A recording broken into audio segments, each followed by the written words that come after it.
उत्तर प्रदेश के उच्च शिक्षा मंत्री श्री रमेश पोखरियाल, राज्य मंत्री श्री रजनी तिवारी,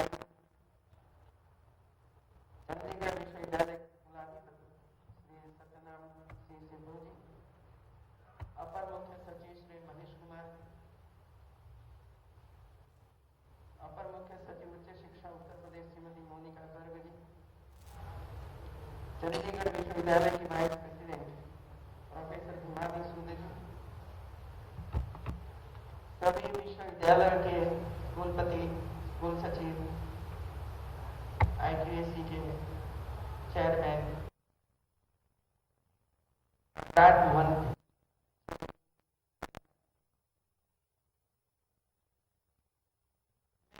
आभार व्यक्त करती हूँ चंडीगढ़ विश्वविद्यालय।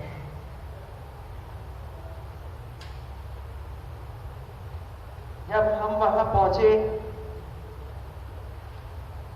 और जब यूनिवर्सिटी देखा, सबने भी 8-9 किसी ने तो देखा ही था, तो कई नए विचार लेकर हम वापस आए।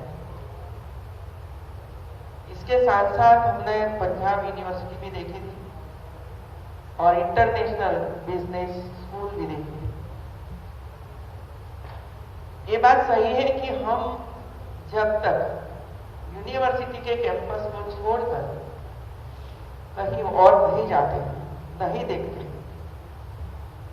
तब तक हमें नए विचार नहीं आते, नई सोच नहीं करते। यदि हम देखते हैं तो ये विचार जरूर आता है कि हम भी हमारी यूनिवर्सिटी में जाकर वो करें जो बच्चों को उपयोगी। और मैं बता दूं आपको कि मैं जब PM साहब को मिली थी, उनके सामने मैंने पूरा प्रेजेंटेशन किया था कि यूपी की हमारी जितनी यूनिवर्सिटीज की क्या स्थिति थी और अब सुधारने के लिए क्या प्रयास कर रहे हैं और क्या जरूरत है। तब मुझे बताया गया था कि आप एक बार चंडीगढ़ यूनिवर्सिटी की विजिट करें, और इसी वजह से 8-9 VC के साथ में चंडीगढ़ और पूरा यूनिवर्सिटी का हो रहा है। और मुझे खुशी है कि वहां से आने के बाद अभी जो प्रेजेंटेशन हो रहा है, इसमें ये सभी बातें इसमें आमेज की गई।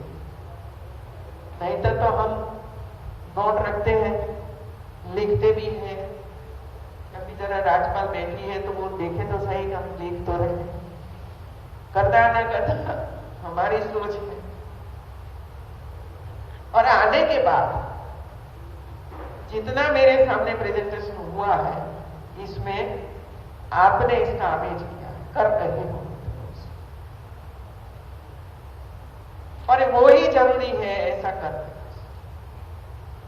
ये बात सही है कि हम किसके लिए काम कर रहे हैं।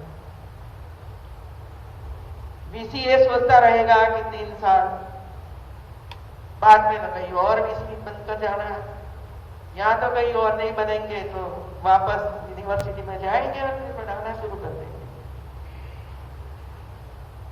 अध्यापक है वो ये सोचता है कि हम तो सैलरी तो मिलती रहती है ना भाई, बच्चों का जो होना है वो।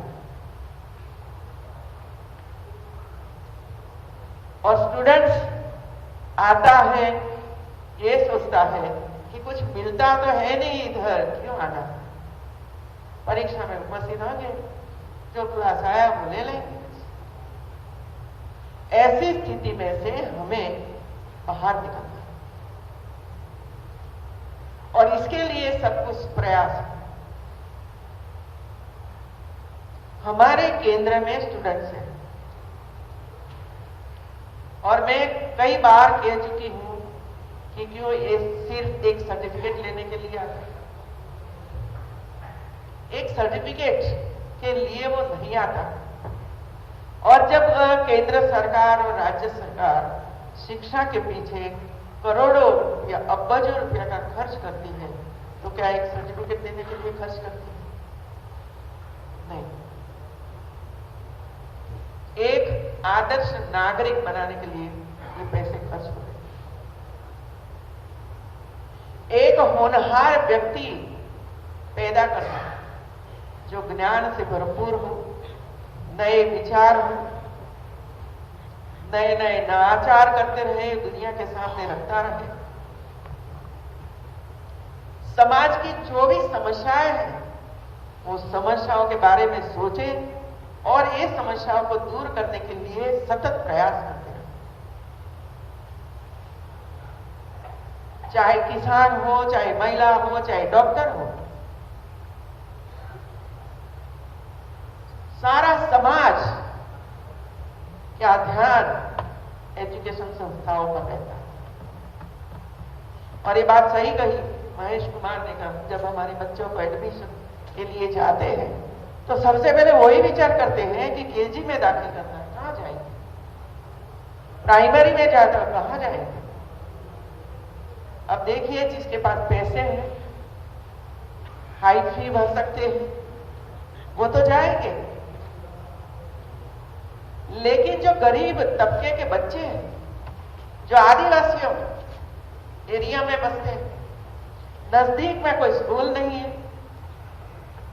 यातायात का कोई साधन नहीं है, खाना भी पूरा नहीं मिलता है, ऐसे तबके के लोग अपने बच्चों को कहां पढ़ाएंगे। गरीब परिवार झुपड़पट्टी में बसता है, ये गंदगी वाले एरिया में रहते हैं, और कई बार हम लोग देखते हैं कि ऐसे बच्चे चौराहा पर कुछ न कुछ बेचते रहते हैं।